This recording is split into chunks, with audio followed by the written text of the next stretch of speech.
First తన్నాలే, ఈ పాలకులను అన్నాలే, ఈ ఎవరైతే మన పైన ఆధిపత్యం చెలాయిస్తున్నారో వాళ్ళని తన్ని తరమాలే. కాళోజీ ఏం చెప్పిండు? ప్రాంతేతర ద్రోహం చేస్తే ప్రాంతం నుంచి తరిమి కొట్టాలి, ప్రాంతం వాడే ద్రోహం చేస్తే ఈ ప్రాంతంలోనే బొందేసి పాతలు పెట్టాలని చెప్పేసి చెప్పిండు. ఇవి ఈ రోజు కాళోజీ గారిని గుర్తు చేసుకొని ఈ యొక్క కొటేషన్ అయితే దాని ప్రకారం మనందరూ చేయాలి.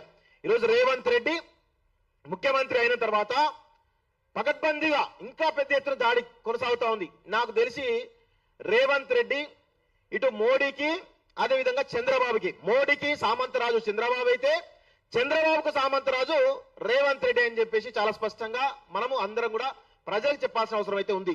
ఇప్పుడు తెలంగాణ సంబంధించినటువంటి ఈ సీఎం అంటాం కదా, సీఎం ఆఫీస్ అంటాం కదా, ఈ సీఎం ఆఫీస్ అంతా ఎవరి కంట్రోల్లో ఉందండి? మొత్తం ఆంధ్రప్రదేశ్ సంబంధించినటువంటి టీడీపీ కంట్రోల్ ఉన్నది, పేర్లతో సహా మనకు తెలుసు. ఈరోజు రెరా చైర్మన్ గా శ్రీనివాసరాజు నియమితులైండు. ఎవరాయనే? ఆంధ్ర సంబంధించిన వ్యక్తి. ఎందుకు నియమింపడ్డాడు? ఇక్కడ ఉన్నటువంటి రెరాలో వెంచర్లు కానీ గేటెడ్ కమ్యూనిటీ కానీ నిర్మాణం చేయాలన్నా కానీ ఏం చేయాలన్నా కానీ రెరాలో పర్మిషన్ తీసుకోవాలి బిల్డర్లు.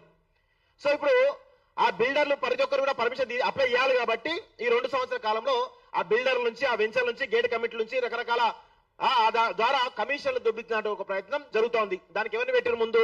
ఒక ఆంధ్రకు సంబంధించినటువంటి రాజును పెట్టిరు.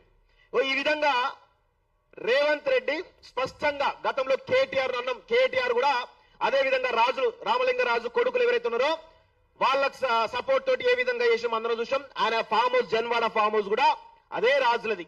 ఇప్పుడు మళ్ళా అదే సంస్కృతి రేవంత్ రెడ్డి కొనసాగిస్తున్నాడు. రేవంత్ రెడ్డి చిన్నోడేం కాదు, కేసీఆర్ కేటీఆర్లు కొంచెం మింగితే ఈయన పూర్తి స్థాయిలో మింగాలని చెప్పేసి ప్రయత్నం చేశారు. వాళ్ళు దోచుకోవడానికి 10 సంవత్సరాలు టైం పట్టింది, 10 సంవత్సరాలు దోచుకున్నారు.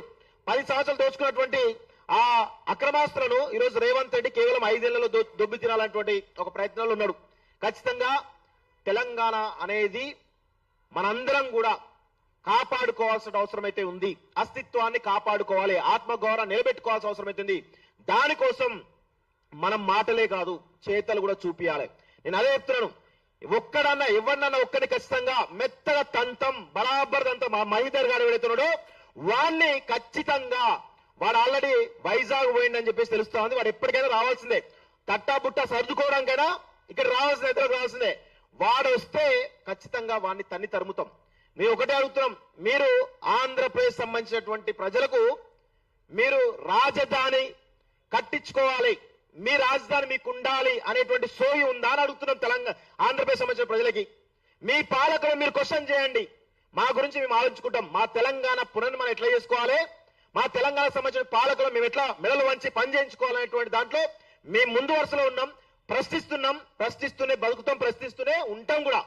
అదే విధంగా ఆంధ్రప్రదేశ్ లో మీకు రాజధాని కట్టుకునేటువంటి చావగాని పాలకులు ఉన్నటువంటి ఈ రాష్ట్రంలో ఈరోజు మీ రాష్ట్రం గురించి ఆలోచించుకోకుండా, మీ రాష్ట్ర పరిపాలకులు ఎవరైతే చాతగంటనే ప్రశ్నించకుండా ఈరోజు తెలంగాణ అస్తిత్వం పైన, తెలంగాణ భాష పైన, తెలంగాణ ఆత్మగౌరవం పైన మీరు మాట్లాడుతా అంటే మేము ఎట్లా ఊరుకుంటాం?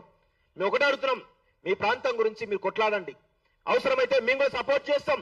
మీ అమరావతికి వచ్చి మేము కూడా మీ వాయిస్ గా మేము వినిపిస్తాం. కానీ మా తెలంగాణ భాష మీద, మా సంస్కృతి మీద, మా అస్తిత్వం మీద దాడి చేస్తామంటే ఖచ్చితంగా ఫిజికల్ గా ప్రతి దాడి ఉంటది అనేది గుర్తుపెట్టుకోండి. ఫిజికల్ గా ఉంటది. వార్నింగ్ చెప్తున్నాం. మొన్న మా శంకర్ ఎవరు ఒక మానసిక స్థితి బాగాలేనటువంటి ఆమె, ఎవరు హీరోయిన్ కదా, హీరోయినా ఆమె కరెక్ట్ చేస్తుందా?